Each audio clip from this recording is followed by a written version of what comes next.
Assalamualaikum warahmatullahi wabarakatuh. Kembali lagi bersama kami, teman-teman Republik Investor. Saya Aditya Rizky Hari. Seperti biasa ya, teman-teman semua. Ketika ketemu sama saya, mungkin kita kesampingkan dulu pembahasan terkait dengan saham yang mungkin udah dibahas sama Om Hendra, Om Ali, kemudian ada kemarin ada Om Kori, Iksan, dan teman-teman yang lainnya. Dan pada kesempatan hari ini saya akan membahas tentang update tentang pajak ya, yang seperti biasa pada video-video sebelumnya atau sharing kita di Instagram kemarin yang sempat kita bahas, ada beberapa update yang mungkin bisa teman-teman lihat, yang mungkin belum pada lihat di YouTube maupun di Instagram. Oke, ada hal-hal menarik yang akan saya bahas. Walaupun banyak sekali update-update pajak terkini ya, tapi sepertinya ada yang menarik. Menurut saya yang pertama itu ada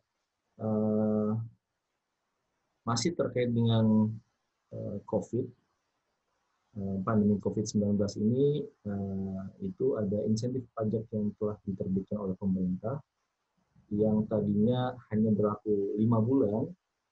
Akhirnya dengan segala pertimbangan pemerintah melalui Direktorat Jenderal Pajak di bawah Kementerian Keuangan memperpanjang masa berlaku insentif pajaknya hingga Desember 2020.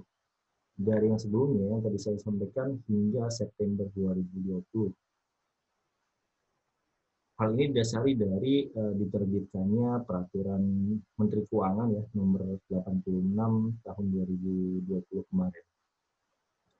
Jadi hal ini yang diundangkan tanggal 16 Juli 2020 ini, mungkin kalau teman-teman pengen tahu apa aja yang menjadi insentif pajaknya, mungkin teman-teman bisa baca di literasi manapun atau bisa tengok IG-nya Republik Investor yang sempat saya bahas juga terkait dengan insentif pajak di masa pandemi COVID-19 ini. Kalau saya coba refresh kembali, ada 5 jenis insentif ya yang diperpanjang hingga akhir tahun ini.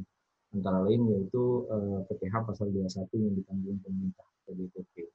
Kemudian yang diperpanjang lainnya itu ada insentif PPh final UMKM. Kemudian ada pembebasan PPh 22 impor.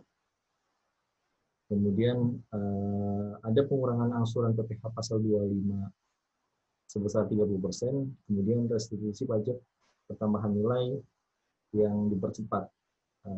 Nah, kemudian dengan diterbitkannya PMK 86 tahun 2020 ini, otomatis mencabut peraturan sebelumnya ya, yang menjadi dasar dari insentif pajak sebelumnya, yaitu di Peraturan Menteri Keuangan nomor 44. Oke, jadi pada Jumat sebelumnya, masih di bulan Juli, itu pemerintah melalui Direktorat Jenderal Keuangan itu menyampaikan aturan ini bahwasanya insentif pajak di masa COVID-19 ini akhirnya diperpanjang dengan segala pertimbangan yang telah dibahas gitu ya.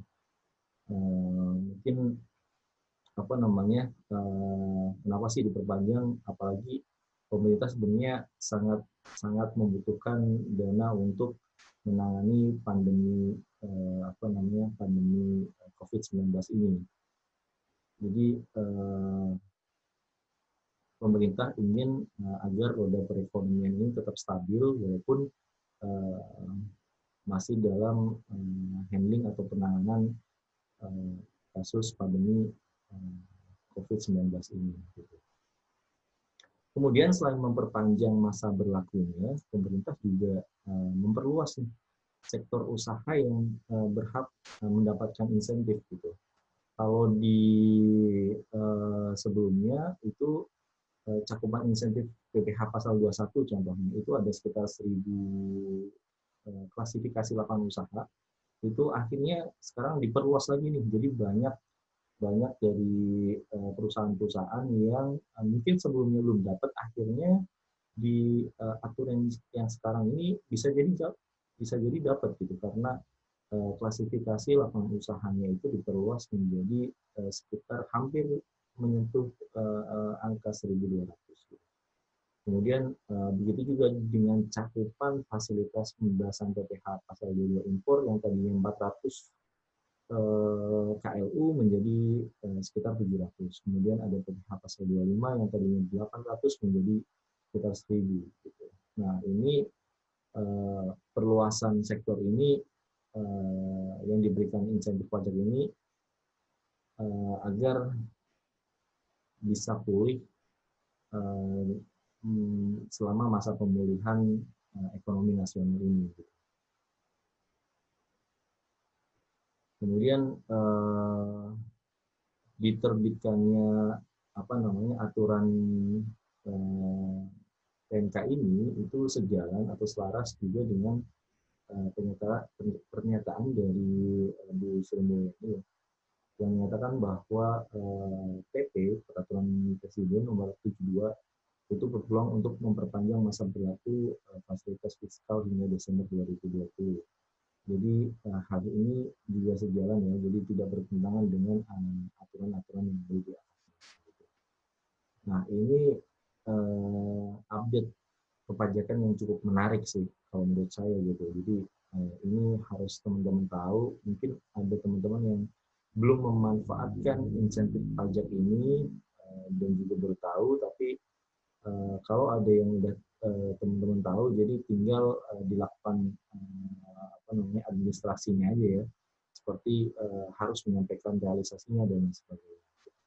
Kemudian ada update yang kedua lagi nih kalau dari saya nih, itu yang pertama terkait dengan realisasi penerimaan pajak di semester pertama tahun 2020. Gimana nih update-nya kalau menurut teman-teman? Mungkin bisa share nih di kolom-kolom komentar gitu kan.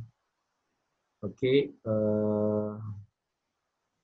jadi realisasi penerimaan pajak hingga semester 1 di 2020 yang mana kita menghadapi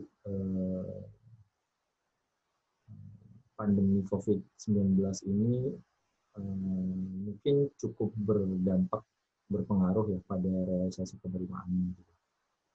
Di mana masih tercatat kontraksi atau minus sekitar 12% dibandingkan dengan periode yang sama tahun lalu di 2019. Kemudian hal ini juga disampaikan oleh Bu Sri Mulyani pada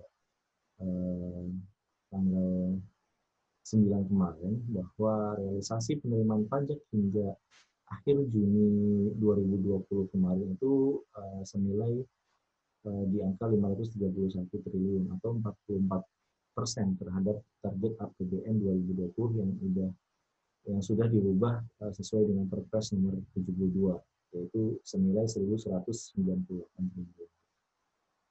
Nah, pembatasan ekonomi dan pemberian insentif pajak yang sudah mulai berjalan ini memberikan dampak bagi penurunan penerimaan pajak di semester 1 tahun 2020 ini. Jadi ya